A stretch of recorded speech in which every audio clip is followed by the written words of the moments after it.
Iran Israel जंग में Iran ने अपने न्यूक्लियर जगहों पर बमबारी करने पर जवाबी हमले में कतर में मौजूद अल उदीद अमेरिका एयरबेस पर हमला करके दुनिया को चौंका दिया था। वहीं अमेरिका और कतर ने दावा किया था कि ईरान की तरफ से दागी गई ज्यादातर मिसाइलों को हवा में खत्म कर दिया गया और एक दो मिसाइलें खाली जगह पर गिरी हैं, जिससे कोई नुकसान नहीं हुआ है।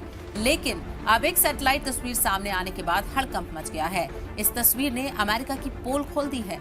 इस सैटेलाइट तस्वीर में अमेरिकी बेस पर ईरानी हमलों में हुए नुकसान साफ तौर पर दिख रहे हैं।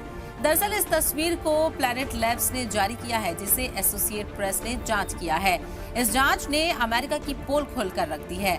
जांच में बताया गया है कि ईरानी हमले से कुछ घंटे पहले ही अल उदीद अमेरिकी एयरबेस पर एक जियोडेसिक गुंबद मौजूद था, जिसे रेडोम के नाम से जाना जाता है। लेकिन हमले के बाद की तस्वीर में वो गुंबद नहीं दिख रहा है। बता दें कि उस गुंबद नुमा स्ट्रक्चर में अमेरिकी सेना के जरिए से इस्तेमाल किए जाने वाले अहम कम्युनिकेशन तकनीक और मशीन रखे हुए थे, जिसको शदीद नुकसान पहुंचा है। साल 2016 में $15 मिलियन की लागत आला नस्ब किया गया था।